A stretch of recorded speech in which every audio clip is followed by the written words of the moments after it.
Bon, là, pour t'expliquer un peu, je suis en train de faire un contrat pour un nouvel influenceur. C'est simple, déjà moi je ne demande jamais les accès, que ce soit pour les réseaux sociaux, directement au site internet, que ce soit des sites vitrines, sites e-commerce ou quoi que ce soit. Donc je donne en gros plusieurs cartes en main et c'est la personne qui choisit bon, la personne qui choisit non. Euh, Moi je donne vraiment mon avis en disant ouais, selon ton profil et ton audience par exemple, moi je serais parti sur ça parce qu'on a un profil similaire qui a ça et je lui ai proposé ça et voici les résultats. Maintenant, ce que je te propose là, ce sera peut-être pas les mêmes résultats et c'est pour ça que c'est quelque chose qui est à ajuster tout le temps. Genre vraiment, il faut faire des tests et voir si les résultats, les KPIs sont bons dans le temps en fait, tu vois. Il faut aussi savoir un truc, les influenceurs avec qui je travaille, par exemple, si je monte un shop avec un tatoueur, il va me payer mensuellement un abonnement pour pouvoir justement avoir accès à la plateforme et c'est par là où on passe pour pouvoir s'appeler, pour pouvoir s'organiser, travailler ensemble.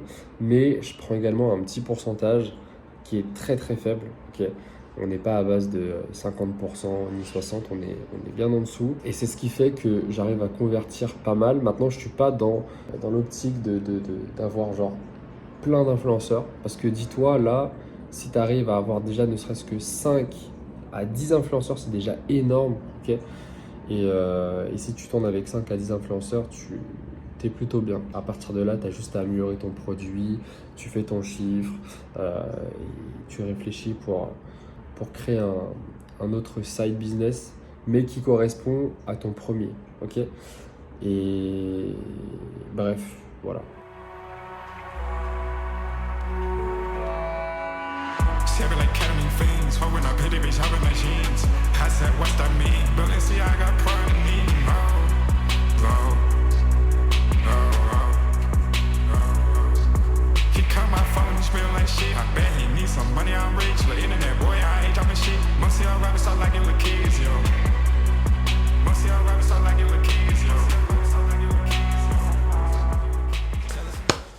Bon, là, on se retrouve du coup dans mon bureau. Il faut savoir que dans l'ancien appartement, du coup, je travaillais dans le salon. En fait, ce qu'on voyait derrière, c'était mon salon. Et j'avais mon bureau qui était juste en face, sauf que c'était en fait du coup un bureau dans le salon. Là, j'ai enfin mon bureau. J'ai toujours rêvé d'avoir un bureau. C'est peut-être ridicule, hein, mais voilà, j'ai toujours rêvé d'avoir un bureau. Là, je suis en train de le décorer derrière actuellement. Ce que je vais faire, c'est... bon, là, ça ressemble à rien, mais en fait... Je vais accrocher les deux tableaux ici. Je sais même pas si ça va rendre bien. Bon, on voit même pas en fait. Donc, tac. Et l'autre tableau de l'autre côté. Je pense que ça va être pas mal, non?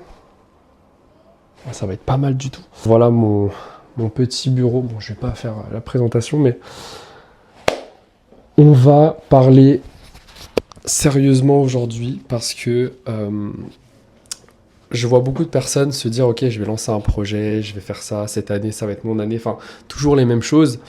Et tu vois, il y a une phrase que j'ai vue passer sur les réseaux sociaux qui est puissante, mais est-ce que les gens savent réellement la réponse à cette question?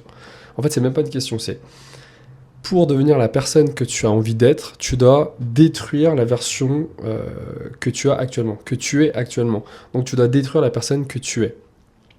Et moi, je vais te dire la vérité, si aujourd'hui tu as vraiment envie d'évoluer, si tu as vraiment envie de lancer un projet et pouvoir réussir là-dedans, il faut savoir qu'il y a énormément de personnes qui lancent des projets, mais qui n'aboutissent pas du tout.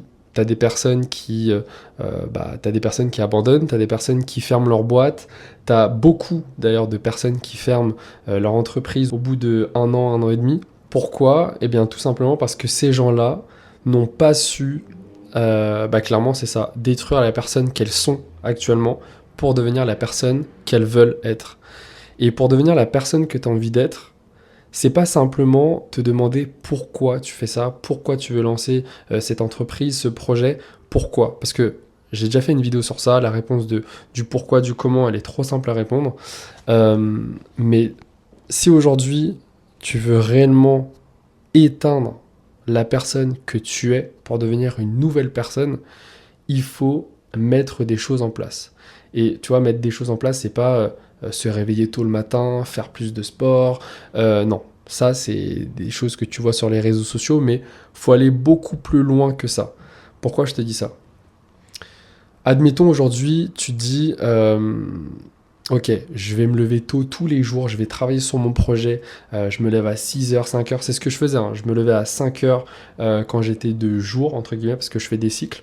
Donc quand j'étais de jour, je me levais à 5 heures pour travailler dès 5h30, 6 heures du mat.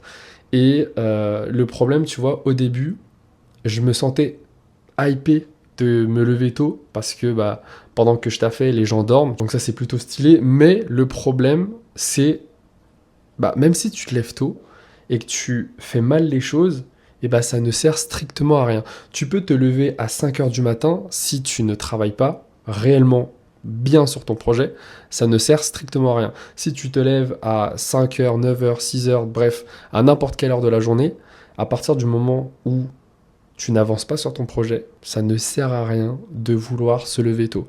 C'est exactement la même chose si tu passes 15 heures par jour sur un projet. Tu vois, tu peux te sentir hypé parce que voilà, tu passes du temps sur ton projet, tu es content, tu consacres réellement du temps, si tu as du temps bien sûr. Mais encore une fois, ça ne sert strictement à rien de passer 15 heures sur un projet si tu n'avances pas réellement dans ton projet. Et quand je te dis ça, c'est tout simplement, je sais pas, tu peux très bien passer 15 heures et dans les 15 heures, tu fais, je sais pas, 4 heures où tu essaies d'améliorer l'interface de ton site ou travailler 2 heures sur un logo ou encore une fois, tu te demandes sur quel script tu vas partir. Je dis pas que c'est pas important, ok? C'est important. Mais tu passes trop de temps, peut-être, tu passes trop de temps sur des choses qui ne comptent pas réellement au début. Ok? En fait, il faut savoir qu'une boîte, ça évolue avec le temps. Ok? La boîte que tu as au début ne ressemblera pas à la boîte que tu vas avoir dans 6 mois, 7 mois, 8, 9, 10, 11, 12, 13 mois. Ce ne sera pas la même. Ok? Ça ne sera pas la même. Elle évolue, c'est normal. Et il faut pas que tu te mettes en tête que voilà, je pars sur un premier exemple, hein. Je pars sur un premier design qui, au final, va probablement changer dans un mois ou deux, tu vois. Donc, arrête de perdre du temps sur le nombre d'heures que tu consacres sur un projet. Alors, c'est bien de passer 15 heures sur un projet, mais essaye de travailler vraiment le fond. C'est-à-dire, comment est-ce que tu vas pouvoir trouver des clients et comment est-ce que tu peux fidéliser ces clients-là. Rien que ça, tu vois, c'est vraiment beaucoup plus important qu'un vieux site internet sur lequel tu as réfléchi pendant 2 heures à quelle couleur tu vas mettre. Je dis ça parce que moi, au début, quand j'ai commencé, tu vois, ma plateforme ne ressemblait pas du tout à la plateforme que j'ai à l'heure actuelle et j'apporte continuellement des modifications. Donc, tu vois, c'est pas la chose la plus importante. Encore une fois, le plus important, dès que tu as un projet, il te faut des clients, absolument des clients. Et une fois que tu as des clients, ça dépend ce que tu proposes. Soit tu dois en trouver tout simplement des nouveaux, soit c'est des clients qui font que tu as des revenus récurrents. Donc c'est des clients qui restent sur ta plateforme, si c'est un SaaS ou quoi. Bah, essaye de fidéliser ces clients-là, tu vois. Ensuite, est-ce que, ça c'est vraiment une question que tu dois te poser, est-ce que tu es réellement prêt à consacrer ta vie dans ton projet? Et quand je te dis ça, faut savoir que moi, du coup, quand j'ai commencé l'entrepreneuriat, j'ai jamais été en entreprise, ok? J'ai commencé l'entrepreneuriat, je crois que j'étais en licence, et du coup, j'ai continué. Donc après mon master, j'ai continué parce que voilà, ça avance plutôt bien. Donc je reste là-dedans. Mais il y a énormément de personnes qui font de l'entrepreneuriat à côté du salariat, tu vois. Et c'est une bonne chose parce que bah déjà de un, tu as la sécurité si jamais voilà, tu ne chiffres pas les premiers mois, les premières années, tu sais que tu as un salaire. Mais le souci, encore une fois, c'est la charge mentale. Tu dois t'occuper de ta boîte et tu dois t'occuper de la boîte d'un autre mec. Et ça, c'est assez compliqué parce que bah, tu es très souvent fatigué, tu es encore plus stressé qu'une personne qui est juste dans le salariat, qui n'a pas de projet, qui n'a pas d'entreprise. Et le problème, en fait, c'est, encore une fois, est-ce que tu es réellement prêt à consacrer ta vie dans un projet pour que bah, ton projet aboutisse, en fait, tout simplement. Je te parle vraiment de sacrifices énormes parce que c'est malheureusement ça va tuer ta santé parce que Imaginons aujourd'hui, tu fais du 9h-17h, ok? Déjà, 9h-17h, tu rentres chez toi, t'as pas trop le temps. Voilà, si tu t'entraînes, tu vas à la salle, tu t'entraînes, tu rentres chez toi, il est déjà super tard. Ensuite, tu dois t'occuper, je sais pas si t'as des enfants, de ta copine, de ton copain, bref. Et le problème, tu vois, c'est que t'as quasiment plus de temps pour toi, pour ton projet. Donc, est-ce que tu es réellement prêt, encore une fois, à consacrer ta vie pendant ne serait-ce que 6 mois, maximum 1 an, obligé, tu as des résultats, donc ne serait-ce que 6 mois où tu rentres chez toi, tu t'entraînes, tu fais ton sport, voilà, parce que tu prends soin de ta santé, tu t'occupes de ta famille, et derrière, au lieu d'aller dormir, ce que tu vas faire, c'est travailler sur tes projets.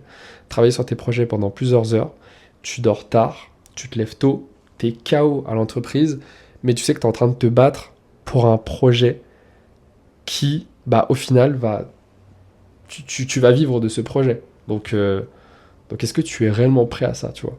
Alors, je déconseille vraiment, tu vois, parce que le sommeil, c'est hyper important. Mais, encore une fois, on n'est pas là à faire ça toute notre vie, à dormir genre juste 4-5 heures. Et encore, t'as des gens qui n'ont pas d'entreprise et qui dorment que 5 heures. Mais, tu vois, essaye d'évoluer petit à petit. Mais pendant 6 mois, tu vas voir que tu vas te bousiller de ouf ta santé. Mais derrière, une fois que ta boîte elle fonctionne, tu vas pouvoir respirer, tu vas pouvoir dormir, tu vas pouvoir te réveiller plus tard parce que tu as des gens qui travaillent pour toi. Enfin voilà, pose-toi toutes ces bonnes questions et tu vois, ça pour moi, ce sera vraiment détruire la personne que tu es pour devenir la personne que tu as envie d'être. Donc voilà, pour moi c'est tout. Honnêtement, je ne fais qu'évoluer. J'ai une salle de sport, j'ai un espace de coworking, j'ai tout ce qu'il faut pour pouvoir atteindre justement ce putain de palier des 100K mensuels. Et j'espère pouvoir du coup être stable, parce que c'est bien beau de vouloir faire 100K, mais si je le fais que sur un mois, tu vois, c'est un peu ridicule. C'est un challenge, je sais que ça va pas être facile, mais l'idée c'est vraiment de taper le million à l'année. Mais malheureusement, je me base pas que sur un seul SaaS, j'en ai déjà un deuxième, et potentiellement du coup un troisième. Et franchement, j'ai rien à dire. C'est juste incroyable le fait de pouvoir avoir des clients, ne pas chercher à chaque fois un nouveau client parce que ce client-là, il reste sur ton SaaS. Du coup, c'est un revenu récurrent. Juste imagine le potentiel de fou si aujourd'hui, toi, tu décides de lancer un projet et que tu le fais sous forme d'abonnement, tu vois. Bref, applique-le à ton business, applique-le à ce que tu fais et tu verras que tu gagneras plus d'argent sur le long terme. Et derrière, si tu continues de chercher des clients ou si quelqu'un d'autre le fait à ta place, bah tu fais qu'augmenter tes revenus en fait, tout simplement. Enfin voilà, j'espère que tout se passe bien de ton côté et que tu vas devenir le prochain ou le futur millionnaire ou milliardaire de ta famille. Et si tout se passe pas bien, bah écoute, je sais pas quoi te dire à part essayer de voir ce qui ne va pas et améliorer, tout simplement. Sur ce les amis, on se dit à très vite. Peace.